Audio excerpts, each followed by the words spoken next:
Welcome to Create Talks. I have my favorite person in all the world with me, my wonderful honey, Kevin. And we're going to be talking about Christmas. So if you have any questions for us, please make sure you ask us. We want to answer your questions. But one of the things that we know, like right now, people are shopping. I'm sure he's shopping for me. Can you tell me what you're going to get Oh, me? you'll have to wait.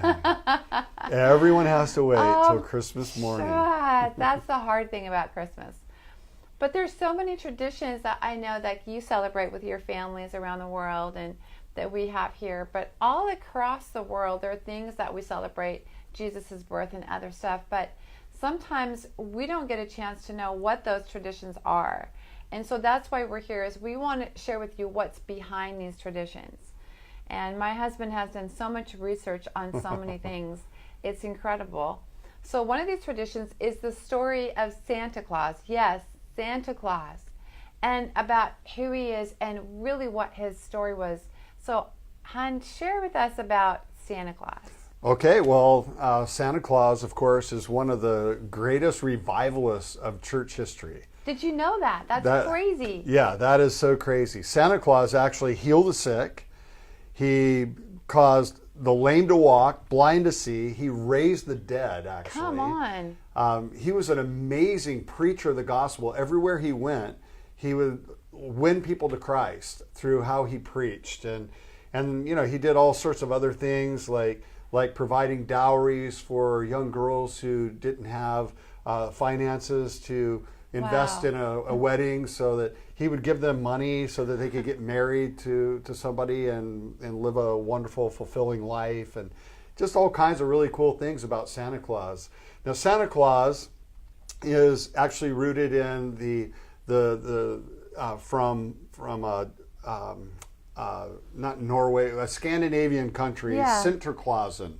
And Santa, of course, is Spanish. Santa Claus is short for Clausen or Nicolas, Saint Nicholas. Wow. And Saint Nicholas was actually a real life figure in history, a person in history. He was born in like 270 AD in Asia Minor, modern Turkey. Wow. And his name was actually Osius Nicholas, and so we know him as Nicholas or Nick. Or Saint Nick. Saint Nick.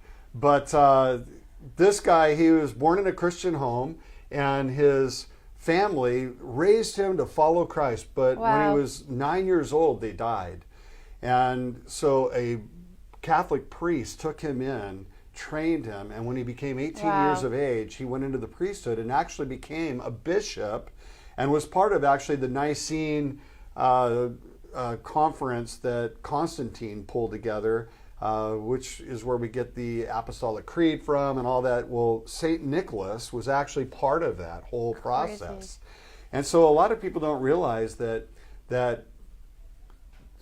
Osius Nicholas was actually a revivalist, and what happened basically when he died on December 6th, 300 and some in AD, at his funeral, everybody started sharing testimonies about all the miracles that he had done, including raising people from the dead, healing their blind eyes, and also then throwing gold through the window of people's homes so that they would have enough money to provide a dowry for their daughters who were of age to be married, so that they wouldn't have to be, indentured slaves because nobody would marry them. And so all these testimonies started coming out. Well, in about the 11th century, the church was looking for heroes of the faith to bolster the Catholic Church. And so they decided to come up with a pool of heroes of the faith and they termed them as saints. And Saint Nicholas's feats were brought up to this committee, and they said, well, yeah, he would inspire anybody to want to follow Jesus and be part of our church. So they built statues, and they actually had a day called Saint Nicholas Day, in which the church would give poor families money on that day to help pay their bills and so forth. So for about 500 years, the church celebrated Saint Nicholas Day worldwide throughout the church until the Protestant Reformation. And then of course, Luther and Calvin said that, hey, listen, we're not going to be like honoring saints above normal Christians. We're all the same, and which is a good thing. But what they did was they also canceled St. Nicholas Day. Which is a bummer, because now it's, all that we think of as a jolly man with a white beard and red coat, just giving gifts, not knowing that he was a revivalist who healed people, who raised people from the dead, and who transformed culture. We need to honor the people that transform that's culture. Right. And so Saint Nicholas actually is a morphed image of, in the Scandinavian countries, Father Winter,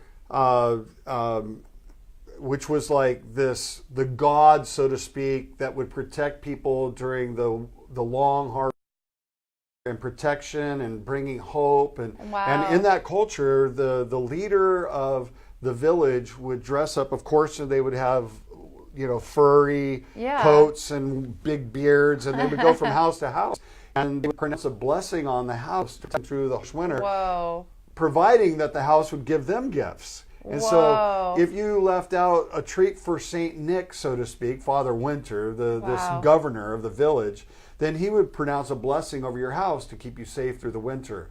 Well, when this day is the Christ Mass, and the Christ Mass was a day that Constantine actually set up in the 400s that would celebrate the birth of Christ. Christ was actually born in the springtime, but the reason why the December 25th was selected as the day we celebrate Christmas, the Christ Mass, is that the 21st of December is the winter solstice, which was a time in the calendar year in which everybody would say, oh, we're about ready to enter into the dark months, when the sun was at its lowest ebb. And most people in that culture died in the winter months when it was so cold and so forth. And so Constantine and the church decided to make the Christ Mass part of the celebration, the feast in which like the god of Saturn would be worshipped and offerings would be given to this god of Saturn. And so they replaced it with the Christ Mass, showing that Jesus was the light of the world into a darkened time. And so the Christ Mass then became the hope to the world that redemption was on its way in Christ. Now, I know a lot of you out there, in fact, we had a question that they were asking about, how do you witness to people that are not saved during the holiday season? And that's one of the things, like we just talked about, how Santa, we don't really know the story. It was really Saint Nick. And there's things within our culture that we can do that can transform people's lives, because it's about gift giving, which is obviously what Saint Nick did and what Jesus did in giving his life. Yes. And so I'm going to have Kevin share a little bit about things that you can do. But personally, what I have found is give the gift of creativity to someone. Create something. Share with them something that you made and say, this is what I feel is for your life. And that will open huge doors for them, seeing the power of the Christ child, of who Jesus is. But honey, what other ideas would you have? Well, I mean, I think in light of St. Nicholas, that we would just look for a need, and we'd figure out a creative way to meet that need, whether it's to heal somebody through a creative expression, or to give them some sort of resource that we have creatively, whatever it might be, to bless somebody in this season, to make their life a little better, to give them a little more of our well-being, to bring them hope. And so, like, in terms of witnessing to people in this time, I mean, it is true. Jesus is the reason for the season, and St. Nicholas would be the first to tell us that all that he did for good was because he had been so impacted by a reality of Christ in his life, and his crisis of losing his parents, being raised as an orphan, but raised in the church.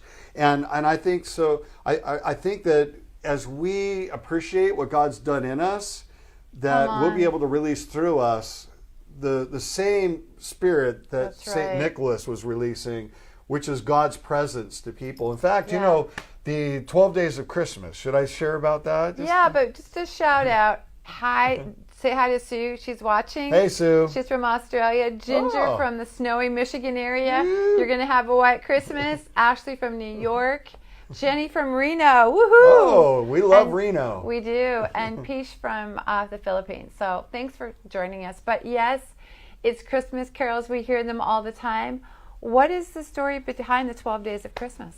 Well, most people think that the 12 days of Christmas is supposed to be sung 12 days before Christmas. But in actuality, the 12 days of Christmas isn't about the time leading up to the Christ Mass. It's actually the time leading up to the Epiphany. In fact, in most churches, like if you've been a part of the Catholic Church, Episcopalian, Anglican churches, Presbyterian, most churches still celebrate the day of Epiphany. Yeah. And the day of Epiphany is the day that is celebrated in terms of the wise men finding Jesus. It's a day of an epiphany, meaning epi upon, phoneo, an appearance, having an appearance upon, coming into an encounter. And so the 12 Days of Christmas is actually a song that was written as a catechism in the 1700s when the French Catholic Church was not allowed to teach their children about their traditions. And so they came up with the 12 Days of Christmas to teach a catechism on what it, all the different basic foundations of Christianity.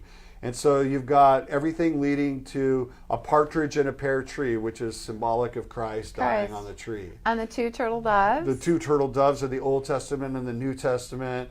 The three calling birds. The three calling birds, or the Father, Son, Holy Spirit. And I think so. And then the evangelists are the trumpets. And the four calling birds are the four Gospels. Yeah, the four calling birds are the four Gospels. And the five, the four evangelists. Rings. No, the five are for the Pentateuch. Yes, the Pentateuch. And so it goes on and on like that. So it all means something that they were supposed to memorize.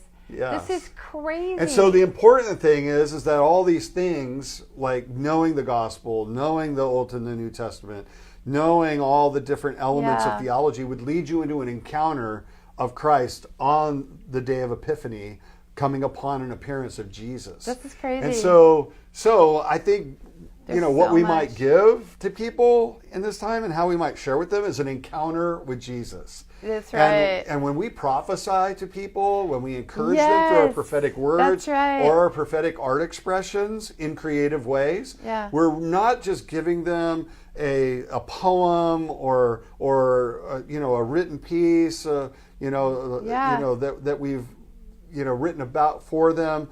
We've not just a painting, not just a clothing item, but we're literally giving them an encounter with Christ. And that's what Christmas is really ultimately about. Saint Nick was into giving people an encounter with Christ. Now Ryan out there, thanks for watching, Ryan. Ryan is asking about if we have any traditions that we do. And so I'll share with you some, and Kevin has some. But besides watching some great Christmas movies and just celebrating who Jesus is all about with family and friends, I love to write a letter to Jesus.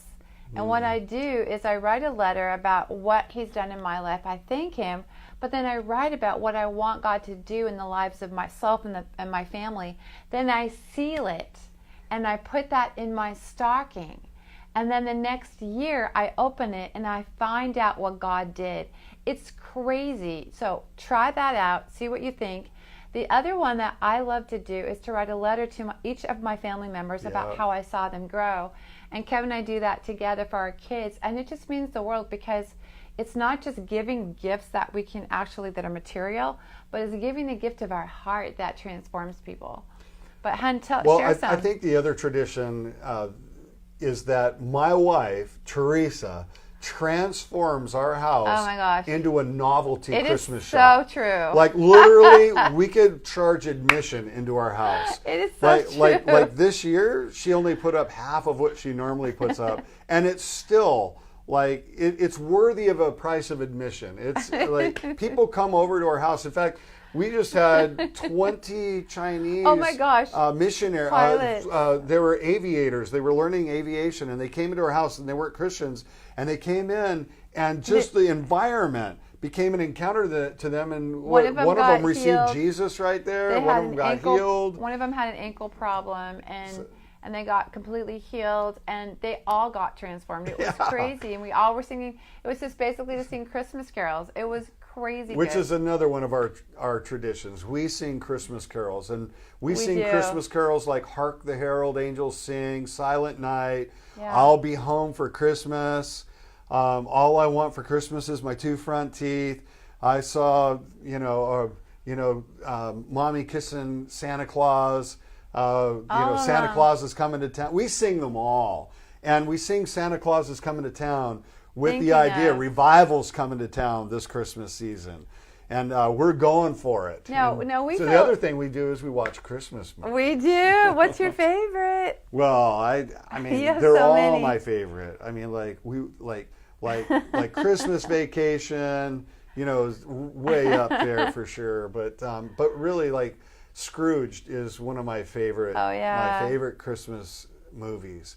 And it's along the lines of Charles Dickens, Scrooged, and also, American Christmas Carol with Henry Winkler's like one of our favorite which is dramatic. an older one. But It's a Wonderful Life is definitely my favorite. Yeah. I get out the popcorn in my little Kleenex box for that one. But I love Scrooge because it speaks about, and same with It's a Wonderful Life, the second chance we get in life. At doing life. And Christmas can be sometimes like a hard time because we're maybe broken relationships, in broken relationships. We're just experiencing maybe a lot of crisis in our life for whatever reason. Maybe we're feeling disconnected from God and other people. We're feeling lonely, isolated, or maybe we've made a lot of mistakes in our life. And the cool thing about It's a Wonderful Life and the other is that we get a second chance. Exactly. I love it. I really want us, like, if there's anyone out there, hon, that you have a gift for as far as healing. If you have any words of knowledge, go after it. Yeah, I mean, right now I'm just, first of all, we don't get words of knowledge. We have words of knowledge, and we can just give them away like Christmas presents. That's right. So right now, in the spirit of Saint Nick, we're going to release words of knowledge as gifts. And when we say these words, you can just receive them right now. Even though it's before Christmas, you can get an early Christmas present right now. And just take the impartation that's coming to you right now. So lymph nodes, or somebody with issues with lymph nodes, and also liver. And I think that with the liver, it's something that you even did to yourself. It might have been through alcohol. And God wants to release a gift of healing to you right now to say, yeah, you did this to yourself, but I'm going to take care of it. There's hope in your darkness. I also saw people with depression right now, and like a cloud over your head. It's like a helmet of depression. And God was literally lifting it off of you right now and releasing hope. And I also saw like anybody who had back pain because of a car accident, I feel like that's going to be coming off of you. I also feel like ankle and knee problems. There's something about you not being able to walk and being able to exercise. God's healing you right now. So we just bless you with that. There's also somebody here, you fell off of a bicycle and you injured yourself, and it may have been for like 30 years that you've been dealing with this, and you've almost like lived with it. And God's wanting to heal you right now today. And there's somebody that can't move their hand. They can't like create like they want to. I feel like it's even for carpal tunnel for piano. Yeah. You can't play the piano like you used to. So again, like these are words of knowledge. So if you know of anybody who has any of these conditions, please share with them this Facebook link, because we want them to get healed. And then please let us know if you got healed. We want to find out the good news about what God's doing in early Christmas presents today. So I have one more word of knowledge, and that is anybody that has any kind of physical ailment, emotional, relational issue going on that you need healing for, it's available to you today, because it's Christmas time, and Woo! Jesus is still the reason for the season. Come on. And just as he came 2,000 years ago, he's still coming this Christmas time. And so I release a day of epiphany on you today, that you will encounter his goodness and his kindness in every way, in Jesus' name. So Kevin and I just want to wish you a Merry, Merry Christmas. We wish you a Merry Christmas. We wish you a Merry Christmas. We wish you a Merry Christmas and a Happy New Year. Ho, ho, ho. Thanks for joining, and please share this link about Santa Claus, about the healings, and we'll see you next week.